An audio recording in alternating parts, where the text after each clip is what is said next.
ಮನೆ ಮುಂದೆ ನಿಲ್ಲಿಸಿದ ದ್ವಿಚಕ್ರ ವಾಹನಗಳನ್ನು ಕಳವು ಮಾಡುತ್ತಿದ್ದ ಆರೋಪಿಯೋರ್ವನನ್ನ ಬಂಧಿಸುವಲ್ಲಿ ಆರ್ಟಿ ನಗರ ಪೊಲೀಸ್ ಠಾಣೆಯ ಪೊಲೀಸರು ಬಂಧಿಸುವಲ್ಲಿ ಯಶಸ್ವಿಯಾಗಿದ್ದಾರೆ. ಗಂಗಾನಗರದ ನಿವಾಸಿಯೊಬ್ಬರು ರಾತ್ರಿ ಮನೆ ಮುಂದೆ ತಮ್ಮ ದ್ವಿಚಕ್ರ ವಾಹನವನ್ನ ನಿಲ್ಲಿಸಿ ಮನೆಗೆ ತೆರಳಿದ್ದಾರೆ. ಬೆಳಗ್ಗೆ ನೋಡುವಷ್ಟರಲ್ಲಿ ಯಾರೋ ಅಪರಿಚಿತರು ದ್ವಿಚಕ್ರ ವಾಹನವನ್ನ ಕಳವು ಮಾಡಿದ್ದಾರೆಂದು ಆರ್ಟಿ ನಗರ ಪೊಲೀಸ್ ಠಾಣೆಗೆ ತೆರಳಿ ದೂರನ್ನ ನೀಡುತ್ತಾರೆ. ದ್ವಿಚಕ್ರ ವಾಹನ ಕಳವು ದೂರನ್ನ ದಾಖಲಿಸಿಕೊಂಡ ಆರ್ಟಿ ನಗರ ಪೊಲೀಸ್ ಠಾಣೆಯ ಪೊಲೀಸ್ ಇನ್ಸ್ಪೆಕ್ಟರ್ ಚಿತ್ತರಂಜನ್ ಅವರು ಆರೋಪಿಯ ಬಂಧನಕ್ಕೆ ತಂಡವೊಂದನ್ನು ರಚಿಸಿ ತನಿಖೆಗೆ ಇಳಿಸುತ್ತಾರೆ.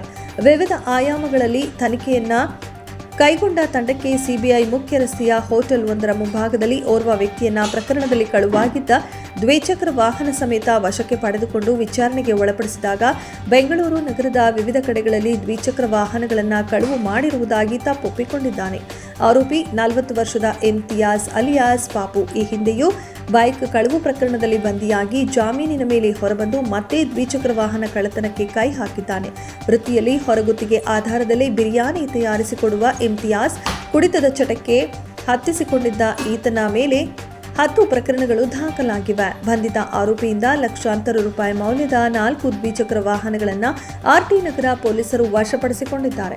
ಇನ್ನು ಈ ಕಾರ್ಯಾಚರಣೆಯನ್ನ ಬೆಂಗಳೂರು ಉತ್ತರ ವಿಭಾಗದ ಡಿಸಿಪಿ ಬಿಎಸ್ ನೇಮೇಗೌಡ ಅವರ ನಿರ್ದೇಶನದಂತೆ ಜೆಸಿ ನಗರ ಉಪವಿಭಾಗದ ಎಸಿಪಿ ತನ್ವೀರ್ ಕೆಎಸ್ ಅವರ ಮಾರ್ಗದರ್ಶನದಲ್ಲಿ ಆರ್ಟಿ ನಗರ ಪೊಲೀಸ್ ಠಾಣೆಯ ಪೊಲೀಸ್ ಇನ್ಸ್ಪೆಕ್ಟರ್ ಚಿತ್ತರಂಜನ್ ಅವರ ನೇತೃತ್ವದಲ್ಲಿ ಪಿಎಸ್ಐ ಜೋಗನ್ನವರ್, ಸಿಬ್ಬಂದಿಗಳಾದ ರವಿಕುಮಾರ್, ರೇಣುಕಾ ನಾಯಕ್, ಹನುಮೇಶ್ ನಾಯಕ್, ಮುನೇಗೌಡ, ನಾಗರಾಜ್, ಸಂತೋಷ್ ಅವರುಗಳ ತಂಡ ಆರೋಪಿಯನ್ನ ಬಂಧಿಸುವಲ್ಲಿ ಯಶಸ್ವಿಯಾಗಿದ್ದಾರೆ.